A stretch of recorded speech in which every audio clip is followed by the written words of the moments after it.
వచ్చిన ప్రతి ఒక్కరితో మీరు మాట్లాడమని యేసు నామమున అడుగుచున్నాను తండ్రి, ఆమేన్. క్రీస్తునందు ప్రియులారా, పరిశుద్ధ గ్రంథమైన బైబిల్ గ్రంథములో నుండి తిమోతి రాసిన మొదటి పత్రిక 4వ అధ్యాయం 6వ వచనంలో మనం చూసినట్లయితే, అపోస్తలుడైన పౌలు గారు తన ఆత్మీయ కుమారుడైన తిమోతితో చెప్తూ మాట్లాడుతున్న మాట, రాయబడిన మాట ఏంటంటే, తిమోతి గురించి సంఘము గురించి కూడా దేవుని యొక్క వాక్యములో రాయబడినటువంటి మాట తిమోతితో చెప్తూ, నువ్వు ఏ బోధన వింటున్నావో, సుబోధ అంటే మంచి బోధ.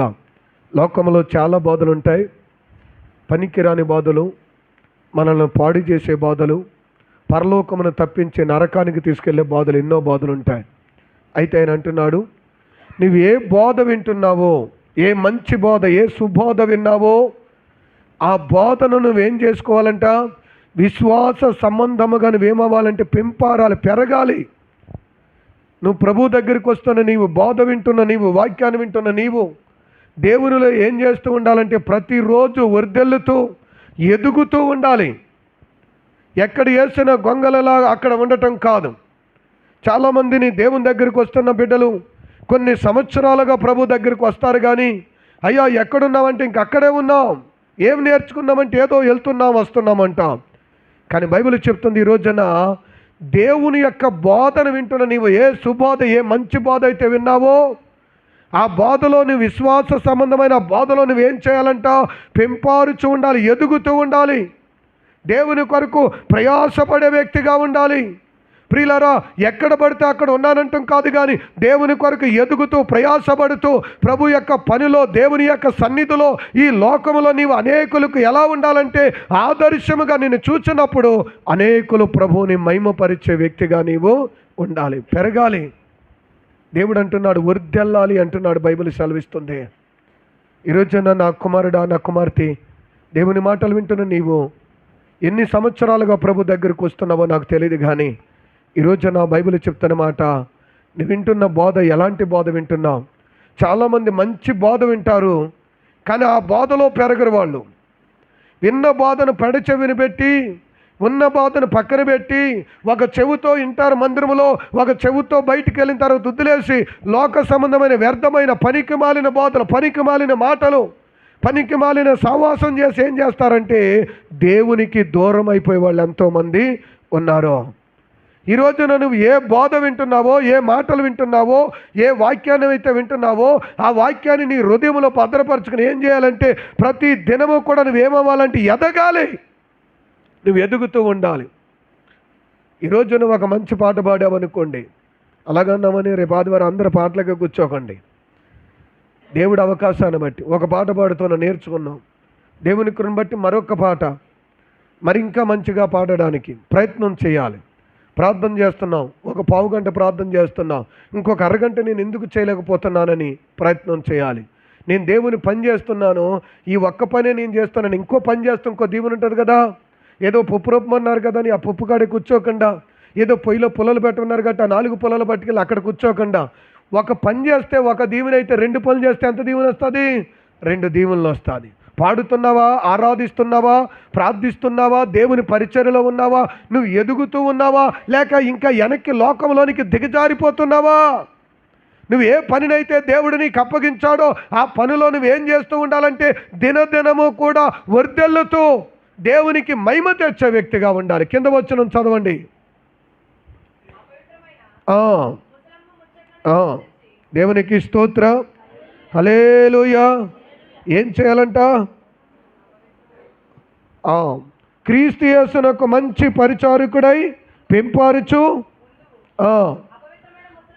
అపవిత్రమైన ముసలమ్మ ముచ్చట్లు ఏం చేయాలంట? విసర్జించాలి. దేవునికి స్తోత్రం. ప్రభు దగ్గరికి వచ్చిన బిడ్డలకి ఏముండకూడదంట? అపవిత్రమైన ముసలమ్మ ముచ్చట్లు. ఖాళీగా ఉన్నప్పుడు ఆ ఇంటికి వెళ్ళి సేపు మాట్లాడుకొద్దాం, ఆ పెద్దమ్మ ఏం చేస్తుందో, ఆ వదిన ఏం చేస్తుందో.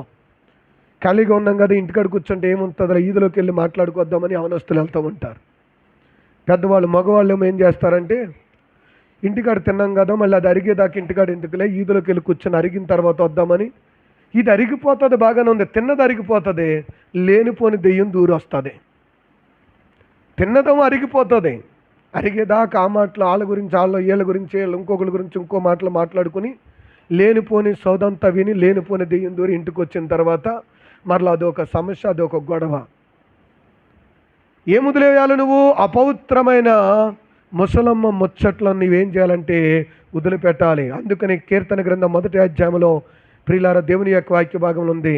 దేవుని యొక్క వాక్యంలో అపహాసుకులు కూర్చున్న చోట ఏం చేయకూడదంటే నువ్వు ఎక్కడ కూర్చోకూడదు? అపహాసుకులు అంటే కొంతమంది ఉంటారు, పనిపాటు లేని వాళ్ళు ఉంటారు. కొంతమంది వీళ్ళకి పనిపాటు ఉండదు. వాళ్ళ పిల్లల ఈడు ఉంటుంది వీళ్ళకి. అంటే దారంటే ఎవరైనా కూతురు వెళ్తుంది అనుకోండి, పిల్ల వెళ్తుంది అనుకోండి, వీళ్ళ అమ్మాయి వయసు ఎంత ఉంటుందో ఆ పిల్ల వయసు కూడా అంతే ఉంటుంది. కానీ ఈ దుర్మార్గుడు ఏం మాట్లాడతాడు తెలుసా? వాళ్ళ అమ్మాయిని కూడా, ఆ వెళ్తున్న ఆ వయసున్న అమ్మాయిని కూడా అలా మాట్లాడతాడంటే కామంతో మాట్లాడతాడు వీడు. అయ్యో నా కూతురు లాంటిది అనుకోడు, నా చెల్లెలు లాంటిది అనుకోడు, నా బిడ్డ లాంటిది అనుకోడు, అయ్యో నా తాబుట్టు లాంటిది, నా అక్క లాంటిది అనుకోడు. కానీ ఈ రోడ్డు మీద ఉండి ఏమని మాట్లాడతాడంటే కామముతో మాట్లాడేటువంటి మాటలు మాట్లాడతాడు. అందుకని అన్నాడు అపహాసకులు అంట. వాళ్ళు అపహాసిస్తూ ఉంటారు. వెళ్ళే వాళ్ళకి వచ్చే వాళ్ళకి పేర్లు పెట్టి ఏళన చేసి నవ్వుతారు. కానీ ఒక మాట చెప్తాను, గుర్తుపెట్టుకోండి, ఇలా పేర్లు పెట్టి వెళ్ళే వాళ్ళకి వచ్చే వాళ్ళకి పేర్లు పెట్టి నవ్వే వాళ్ళకి వీళ్ళు ఈదులో నవ్వుతారు, కానీ వీళ్ళ ఇల్లు గురించి అందరూ నవ్వుతారు. వీడికి అందరికీ పేర్లు పెడతాడు, కానీ వీడి ఇంటి వెనకాల ఏం జరుగుతుందో వీడికి తెలీదు.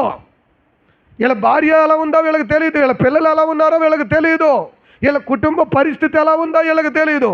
కానీ ఉదయం లేస్తే చాలు రోడ్డు మీద ఉండి ఆ వెళ్ళే తల్లికి పేరెట్ట, వచ్చే తల్లికి పేరెట్ట, ఇక వీడికి తినేదాకా అరిగేదాకా ఇలాగే ఉండేటువంటి వాళ్ళు ఉంటారు. బైబిల్ చెప్తుంది 6 నెలలు సావాసం పడితే నువ్వు కూడా ఏమవుతావు తెలుసా? వాళ్ళలాగానే తయారవుతావు. సావాస దోషం అన్నాడు దేవుడు. తాగుబోతుడితో జత పట్టావా 6 నెలల అవసరంలో 3వ నెలలో నువ్వు తాగుతావు. సిగరెట్లు కాల్చేవాడితో జతలు పట్టావా వాళ్ళలాగానే తయారవుతావు. మొన్న చూడండి, మొన్న ఎగ్జామ్లు రాస్తాను గన్నవరంలోనండి, ఎంత దారుణమో.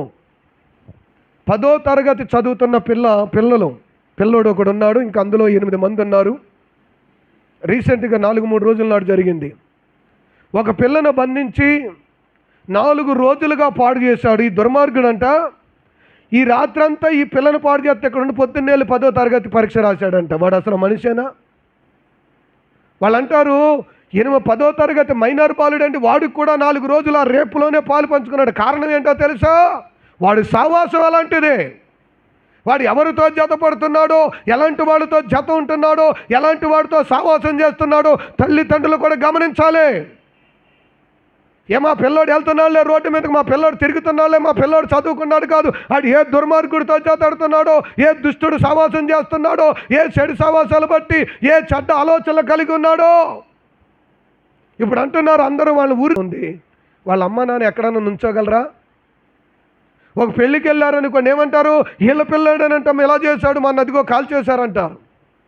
ఒక దినం కాడికి వెళ్ళారనుకో, చెడ్డ కాడికి పోని ఎవరో చనిపోయారు, వాళ్ళు ఓదార్దామని వీళ్ళు వెళ్ళారనుకో, వీళ్ళ పిల్లాడనంటమ్మ మొన్న ఆ పిల్లని ఇలా పాడు చేశాడు. వీడు ఒక దెబ్బకే చచ్చిపోతాడు, కానీ బ్రతుకున్నంతకాలం వాడే కాదు, వాడు అక్కలే కాదు, వాడు చెల్లెలే కాదు, వాళ్ళ బంధువులే కాదు, జీవితాంతకాలం ఫలానా పిల్లాడు ఫలానా వాడు అని ఏం చేస్తున్నాడు? వాడు వెనకాలన్న వాళ్ళ జీవితం అంతటినీ కూడా నాశనము చేస్తున్నాడు. వీడికి ఎందుకు వచ్చింది ఈ ఆలోచన?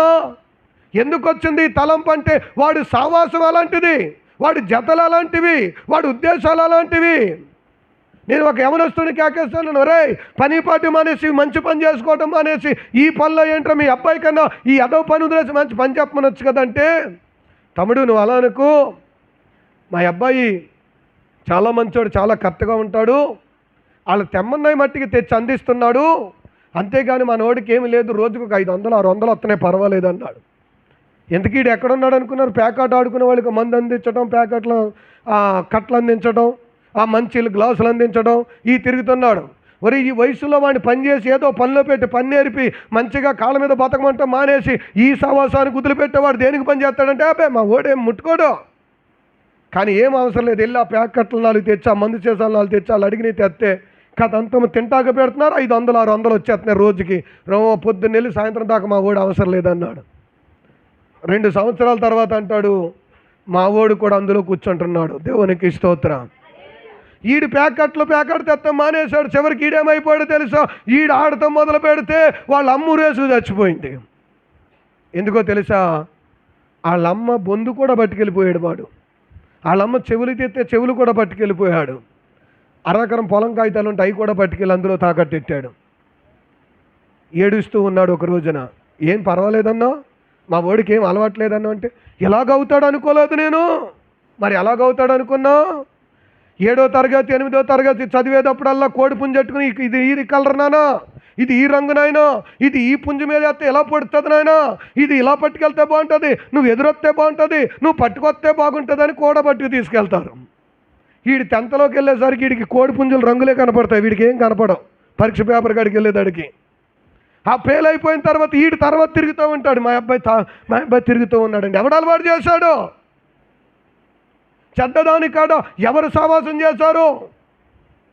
ఎవరు తీసుకెళ్లారు? ఈ రంగంట ఆ రంగంట నువ్వు బాగా మేపాలి దీన్ని. వీడు మా వాడండి పెంచితే చాలా బాగా పెరిగిపోతాడు. చెయ్యాలంటిది ఇప్పుడు చెయ్యి బాగానే ఉంటుంది, రేపొద్దున అదే చెయ్యి నీ నెత్తి మీద ఎడతాడు, భస్మాసురులాగా అయిపోతావు. దేవునికి స్తోత్రం. నువ్వు ఏ సావాసం చేస్తున్నావో, ఏ సావాసంలో నీ పిల్లలు పెంచుతున్నావో, ఎటువంటి సావాసం కలిగి నీ పిల్లలు ఉన్నారో, నువ్వు ఎక్కడుంటున్నావు నా ప్రియమైన కుమారుడా, ప్రియమైన కుమార్తె? అపవిత్రమైన ముసలమ్మ ముచ్చట్లు విడిచిపెడుతున్నావా? ఎవరింటికో వెళ్ళి లేనిపోని సోది మాటలు చెప్పుకొని ఆవిడ అలాగండి ఈవిడ ఎలాగండి అని లోక సంబంధమైన మాటలు చెప్పుకుంటూ అపవిత్రమైన మాటలు నీ నోటమట పలకొద్దు. ఒకవేళ ఎవరిల్లో పాడైంది, ఏ వ్యక్తో తిరుగుతుంది, ఏ వ్యక్తో నాశనమైంది అనుకోండి, నాశనమైందని నాశనమైనట్టు వదిలేయండి. దాని గురించి మీరు చెప్పుకోకండి. ఎందుకో తెలుసా? చేస్తున్న దానికి ఎంత పాపమో చెప్పుకుంటాం మనకు కూడా అంతే పాపం. ఎందుకు దరిద్రం?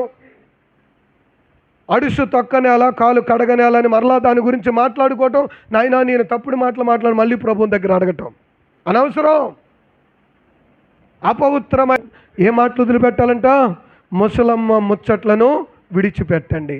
నీకు సమయం దొరికిందా ప్రార్థన చేసుకో, సమయం దొరికిందా దేవుని నీ గదిలోకి వెళ్ళి మొర్రపెట్టు, బైబిల్లో 4 వచనాలు చదువుకో, 4 అధ్యాయాలు చదువుకో. ప్రభు నిన్ను ఉన్నతమైన స్థానంలో దేవుడు నుంచోబెడతాడు. ప్రభు గురించి మాట్లాడు. ఎక్కడికన్నా వెళ్తే ప్రభు గురించి మాట్లాడు. అది నీకు నీ పిల్లలకి కూడా దీవెన.